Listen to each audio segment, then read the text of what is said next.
آج ہم قرآن کریم کی ایک بہت ہی خاص اور میں کہوں گی کہ گہری اصطلاح پر بات کر رہے ہیں، امام مبین۔ ہمارے پاس کچھ مواد ہے، خاص طور پر ایک ذریعے سے جس کی بنیاد پر ہم یہ دیکھنے کی کوشش کریں گے کہ یہ الفاظ قرآن میں کہاں آئے ہیں، ان کا اصل مطلب کیا بنتا ہے، اور خاص طور سے اسماعیلی روایت میں اس کی کیا اہمیت ہے نا؟ جی بالکل۔ ہمارا مقصد یہی ہے کہ ان ذرائع کی روشنی میں اس اصطلاح کی آپ کہہ لیں کہ مختلف جہتوں کو سمجھیں۔ ٹھیک۔ تو قرآن پاک میں یہ جیسا کہ آپ نے بھی اشارہ کیا، دو جگہ ہمیں نظر آتی ہے، ایک تو سورت یاسین آیت 12 میں، جی، اور دوسری سورت الحجر آیت 79۔ درست۔ اچھا، بات کو تھوڑا دلچسپ بنانے کے لیے نا ایک روایت سے شروع کرتے ہیں۔ جی وہ جو نبی کریم صلی اللہ علیہ والی ہے؟ ہاں جی، وہی۔ کہا جاتا ہے کہ جب سورت یاسین کی وہ آیت نازل ہوئی نا جس میں امام مبین کا ذکر ہے، تو حضرت ابو بکر رضی اللہ تعالیٰ عنہ اور حضرت عمر رضی اللہ تعالیٰ عنہ انہوں نے نبی کریم صلی اللہ علیہ وسلم سے پوچھا۔ اچھا، کیا پوچھا؟ انہوں نے پوچھا، یا رسول اللہ، کیا اس سے مراد توریت ہے؟ تو آپ صلی اللہ علیہ وسلم نے فرمایا نہیں۔ پھر پوچھا، کیا انجیل مراد ہے؟ آپ صلی اللہ علیہ وسلم نے پھر نفی میں جواب دیا۔ پھر تیسری بار پوچھا، کیا اس سے مراد خود قرآن ہے؟ آپ صلی اللہ علیہ وسلم نے پھر فرمایا نہیں۔ روایت کہتی ہے کہ ٹھیک اسی وقت نا حضرت علی وہاں تشریف لائے۔ اچھا۔ تو نبی کریم صلی اللہ علیہ وسلم نے ان کی طرف اشارہ کیا اور فرمایا، یہ ہیں وہ امام مبین، بے شک اللہ نے ان میں ہر شے کا علم جمع کر دیا ہے۔ یہ روایت تو واقعی شروع سے ہی ایک سمت متعین کر دیتی ہے کہ بات کسی کتاب کی نہیں ہو رہی۔ جی، یہی نقطہ ہے۔ یعنی یہ خیال کہ امام مبین کوئی کتاب ہے، یہ روایت اسے چیلنج کرتی ہے۔ اچھا، لفظ امام کو ہی دیکھیں، عام مطلب تو ہے لیڈر، پیشوا، ہاں، رہنما۔ جی، رہنما، لیکن یہاں اس کا مفہوم آپ دیکھیں وہ بہت گہرا ہے۔ یعنی وہ ہستی جسے اللہ نے خود نامزد کیا ہو، ایک نمونہ، ایک ایگزامپلر جسے کہتے ہیں، ایک نمونہ اور راستہ دکھانے والا۔ بالکل، راستہ دکھانے والا اور اللہ کی مرضی کا مستند مفسر یعنی انٹرپریٹر، وہ ذات جو ہدایت کا عملی نمونہ ہو اور لوگوں کو خدا تک پہنچائے۔ یعنی صرف ایک لیڈر نہیں بلکہ ایک روحانی نمونہ، ایک مستند مفسر۔ اچھا، اور پھر لفظ ہے مبین، اس کا ترجمہ عام طور پر واضح یا کھلا ہوا کر دیتے ہیں۔ جی، کیا اس لفظ مبین میں بھی کوئی خاص بات ہے؟ یہ عربی کا مادہ ہے بے یہ نون، ہے نا؟ ہاں جی، بے یہ نون، اس کا مطلب ہوتا ہے ظاہر ہونا، واضح کرنا، فرق کرنا۔ تو مبین کا مطلب صرف واضح نہیں بلکہ وہ جو خود روشن ہو، خود ظاہر ہو، اور جو چھپی ہوئی حقیقتوں کو بھی کھول دے، آشکار کر دے۔ یعنی self manifest and manifesting others. بالکل۔ تو جب یہ امام کے ساتھ آتا ہے نا، امام مبینن، تو مطلب بنتا ہے ایک ایسا رہنما جو نہ صرف خود ہدایت پر روشن ہے بلکہ دوسروں پر بھی حقائق کو کھولتا ہے۔ تو یہ تو پھر ایک جامد متن یعنی سٹیٹک ٹیکسٹ سے بہت مختلف چیز ہوئی۔ یہ تو ایک زندہ حاضر وجود کی طرف اشارہ لگتا ہے۔ جی بالکل، یہی بات ہے، ایک زندہ، حاضر اور باطنی طور پر روشن وجود، امام حاضر یا پریزنٹ امام۔ یہ بہت ہی اہم فرق ہے، کتاب اور ایک زندہ روشن وجود کا فرق۔ تو کیا یہ سمجھا جائے کہ تاریخ میں اس فرق کو نظر انداز کیا گیا؟ آپ نے ذرائع میں وہ صلیبی جنگوں کے دور کے مغربی علماء کا ذکر کیا تھا۔ جی ہاں، یہ ایک دلچسپ تاریخی پہلو ہے۔ دیکھیں نا، جب صلیبی جنگوں کے دوران مغربی علماء کا سامنا ہوا اسلامی فکر سے، خاص طور پر شیعہ فکر سے، تو وہ امامت کے اس تصور سے آپ کہہ لیں ناواقف تھے۔ ان کے ہاں تو ہدایت کتابوں میں ہی تھی نا؟ بالکل، ان کے اپنے مذہبی پس و منظر میں الہامی ہدایت بنیادی طور پر کتابوں یعنی اسکرپچرز تک محدود تھی، تو انہوں نے امام مبین کا ترجمہ بھی اسی طرح کیا۔ اچھا، کیا ترجمے کیے؟ مثلاً انہوں نے کہا کوڈیکس کلیئر یعنی واضح کتاب، یا کلیئر رجسٹر ایک واضح رجسٹر، یا اوپن بک کھلی کتاب۔ تو یہ ترجمے خود بتا رہے ہیں کہ وہ اسے ایک متن سمجھ رہے تھے، کوئی زندہ متحرک حاضر رہنما نہیں۔ ماضی کی کتابوں میں بند ہے یا ہر دور میں ایک زندہ شکل میں بھی موجود ہے؟ بالکل۔ تو اسماعیلی تعبیر یا جسے تعویل کہتے ہیں، وہ اس زندہ ہدایت کے تصور کو کیسے بیان کرتی ہے، خاص طور پر سورت یاسین کی اس آیت کی روشنی میں کہ اور ہم نے ہر چیز کو ایک واضح امام میں شمار کر رکھا ہے۔ دیکھیں، اسماعیلی تعویل کے مطابق یہ آیت براہ راست وقت کے حاضر امام کی طرف اشارہ کرتی ہے۔ یہاں امام مبین سے مراد وہ زندہ امام ہیں جو ہر زمانے میں موجود ہوتے ہیں۔ اچھا، وہ نہ صرف قرآن کے ظاہری معنی جانتے ہیں بلکہ اس کے باطنی مفہوم یعنی تاویل کا علم بھی رکھتے ہیں۔ اور آیت کا یہ کہنا کہ ہم نے ہر چیز یعنی کل شیء کو امام مبین میں احاطہ کر لیا ہے یا احصیناہ، ہاں یہ احاطہ کر لیا ہے بہت اہم ہے۔ جی، یہ اس بات پر زور دیتا ہے کہ سارا علم، ساری حقیقتیں وہ صرف کسی کتاب میں لکھی ہوئی نہیں ہیں بلکہ وہ ایک زندہ روحانی وجود یعنی زمانے کے امام کی ذات میں جمع ہیں، محفوظ ہیں۔ تو وہ ہر دور کے لیے اللہ کے ہدایت کا چلتا پھرتا بولتا ہوا عکس ہوئے، ایک زندہ تجسم۔ یہ تصور تو علم اور ہدایت کو بہت ہی متحرک، بہت ڈائنامک بنا دیتا ہے۔ اچھا، آپ نے ذرائع میں ایک اور تصور کا ذکر کیا تھا، اہل ذکر کا۔ جی، اہل ذکر یعنی یاد کرنے والے لوگ۔ قرآن میں بھی ہے نا 16:43 کہ اگر تم نہیں جانتے تو اہل ذکر سے پوچھ لو۔ اس کا امام مبین سے کیا تعلق بنتا ہے؟ جی، یہ تعلق بہت گہرا ہے۔ حضرت علی علیہ السلام سے ہی منسوب قول ملتا ہے جس میں اہل ذکر کی وضاحت ہے۔ کیا وضاحت ہے؟ فرمایا کہ یہ وہ لوگ ہیں جو ہمیشہ اللہ کی یاد میں رہتے ہیں۔ دنیا کی تجارت، خرید و فروخت انہیں اللہ کے ذکر سے غافل نہیں کرتی۔ وہ دنیا کو اللہ کے ذکر کے بدلے چھوڑ دیتے ہیں اور اللہ ان کے ساتھ ان کے افکار اور عقلوں کے ذریعے کلام کرتا ہے۔ سبحان اللہ۔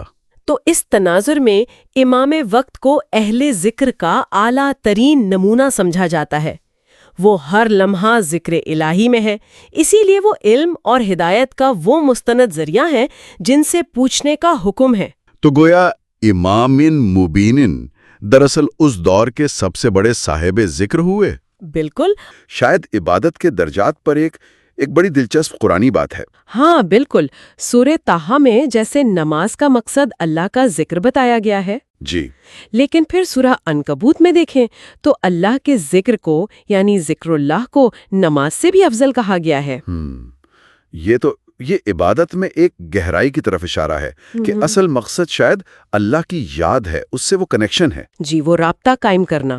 دیکھیں، اس پر جو سب سے عام تشریح کم از کم کچھ سنی مفسرین کے ہاں ملتی ہے وہ یہ ہے کہ امام مبین سے مراد لوح محفوظ ہے، پریزروڈ ٹیبلٹ۔ لوح محفوظ، لیکن یہاں اگر ہم الفاظ پر ہی غور کریں تو ایک مشکل سی نظر آتی ہے۔ کیا مطلب؟ جیسے محفوظ کا مطلب ہوا چھپا ہوا، پوشیدہ، ہے نا؟ جی ہاں، محفوظ۔ اور مبین کا مطلب ہے واضح، ظاہر، بالکل کھلا ہوا۔ ہاں، تو یہ تو بالکل اپوزٹ، متضاد معنی ہو گئے۔ جی، تو ایک ہی چیز واضح بھی ہو اور پوشیدہ بھی، یہ کیسے ہو سکتا ہے؟ یہی بنیادی لغوی اعتراض ہے اس تشریح پر کہ ان دو صفات کو یکجا کرنا لفظی طور پر مشکل ہے۔ اچھا۔ اور اس کے علاوہ قرآن میں ہی ایک اور جگہ سورہ الحجر میں وہاں جملہ آتا ہے وَإِنَّهُمَا لَبِإِمَامٍ مُبِينٍ۔ جی، اس کا ترجمہ کیا بنتا ہے؟ اس کا عام ترجمہ ہے اور وہ دونوں یقیناً ایک کھلے راستے پر ہیں، مطلب ایک واضح سڑک یا راستہ۔ اچھا،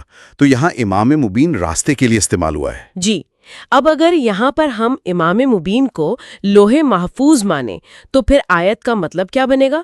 وہ دونوں لوح محفوظ پر تھے؟ یہ تو اس کانٹیکسٹ میں عجیب لگتا ہے، غیر منطقی سا۔ جی بالکل، تو یہ اس تشریح پر دوسرا بڑا اعتراض ہے۔ سمجھ گیا، تو لوح محفوظ والی بات پر یہ لغوی اور منطقی اعتراضات ہیں۔ اچھا، اس کے علاوہ ایک اور بھی تو خیال ہے کہ شاید امام مبین خود قرآن مجید ہے، دا کلیئر بک۔ جی ہاں، یہ بھی ایک رائے پیش کی جاتی ہے، لیکن اس پر بھی وزنی اعتراض ہے۔ وہ کیا؟ وہ یہ کہ امام جلال الدین السیوطی جو اتنے بڑے سنی عالم گزرے ہیں، انہوں نے اپنی کتاب ہے الاتقان فی علوم القرآن، اس میں قرآن کے 65 نام گنوائے ہیں۔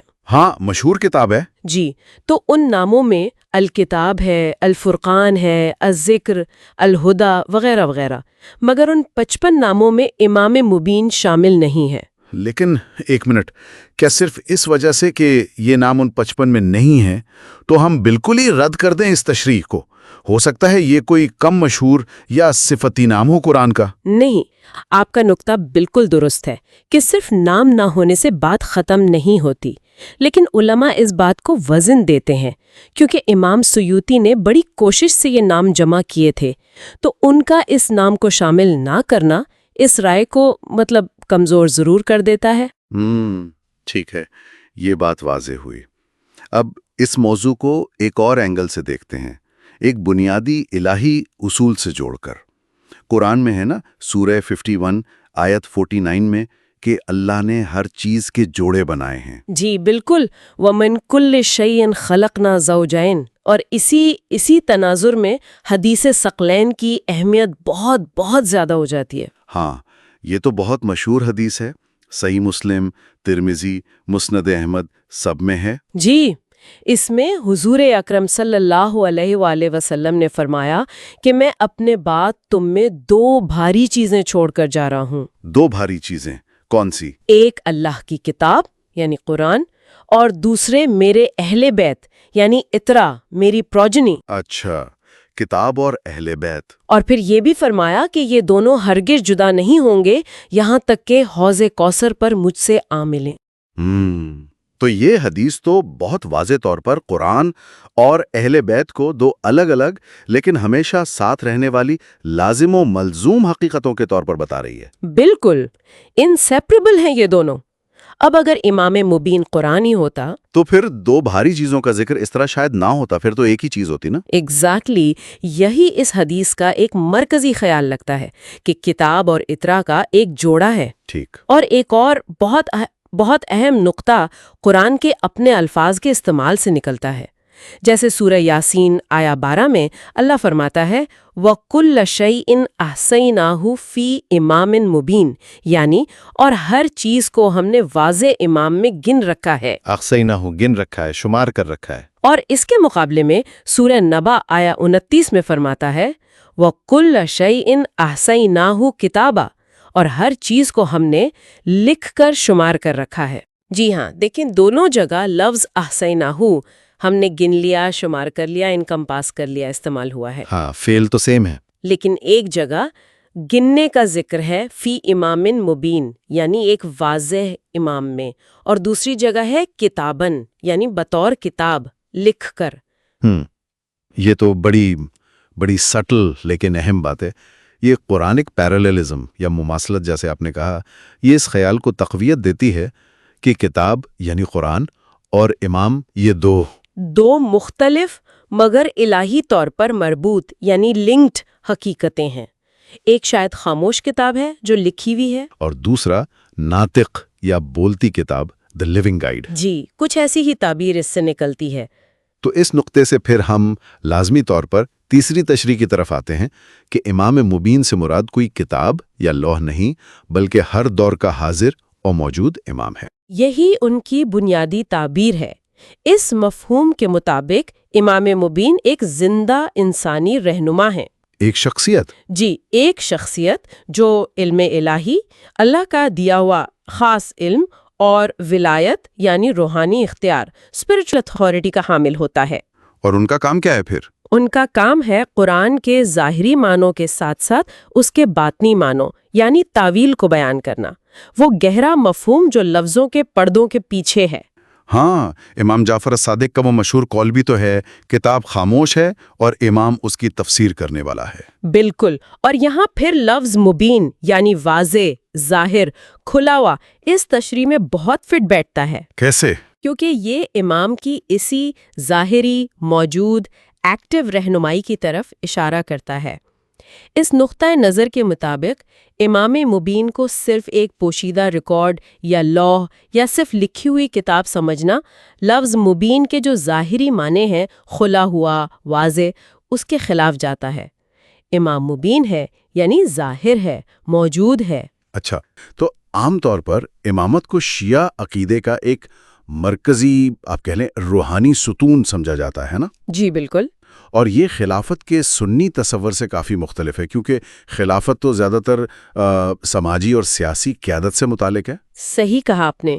شیعہ عقیدے میں امامت کا مطلب ہے پیغمبر صلی اللہ علیہ وسلم کی نسل سے الہی طور پر مقرر کردہ ہستی، اور وہ معصوم ہے یعنی گناہ اور غلطی سے پاک، اور ان سے ایک مسلسل روحانی رہنمائی ملتی ہے۔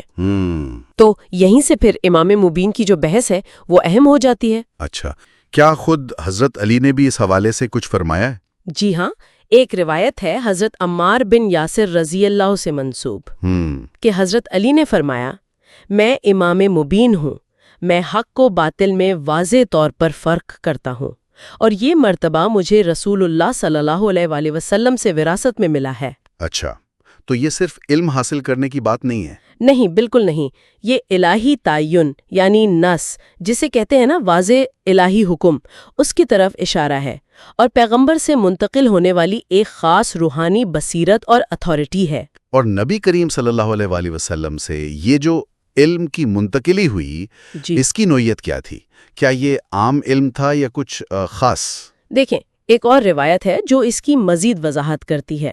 اس میں نبی کریم صلی اللہ علیہ وآلہ وسلم کا فرمان نقل کیا گیا ہے۔ جی، آپ نے فرمایا، کوئی علم ایسا نہیں جو میرے رب نے مجھے سکھایا ہو اور میں نے وہ علی کو نہ سکھایا ہو، اور جو بھی علم اللہ نے مجھے عطا کیا میں نے اسے علی میں ودیعت کر دیا ہے۔ یعنی امامت کو نبوت کے تمام علم کا وارث سمجھا جاتا ہے، علم النبوت کا۔ جی بالکل، یہ فقہ یا سیاست سے کہیں زیادہ وسیع ہے۔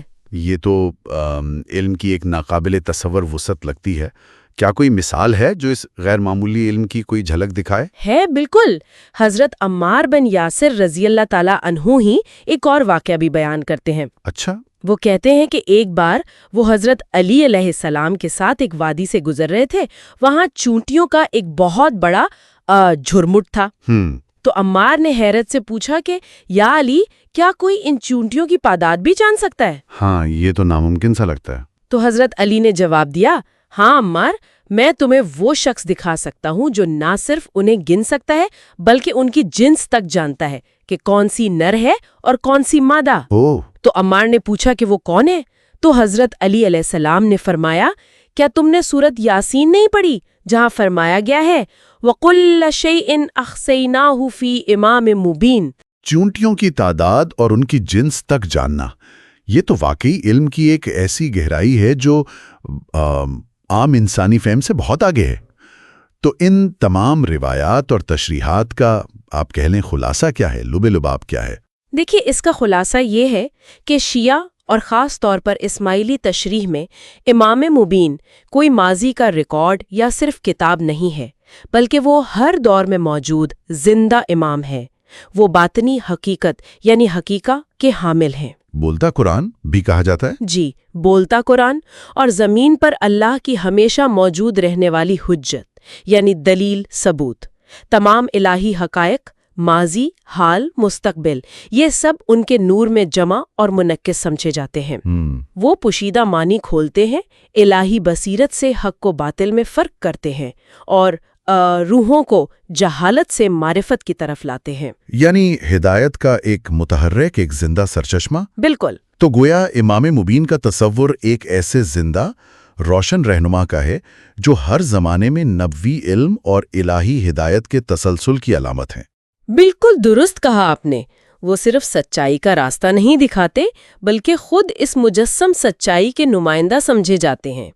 جیسا کہ اس روایت میں بھی تھا نا، یہی وہ امام مبین ہیں، بے شک اللہ نے ہر چیز کا علم ان میں جمع کر دیا ہے۔ اور ہمارے سننے والوں کے لیے ایک نکتہ چھوڑ جاتے ہیں سوچنے کے لیے کہ ایک زندہ الہی علم رکھنے والے رہنما کا تصور جو صرف کتابوں سے آگے ہو، کسی فرد کے اپنے روحانی سفر پر اور مسلسل الہی رہنمائی کی جو جستجو ہے، اس پر کیا اثر ڈال سکتا ہے؟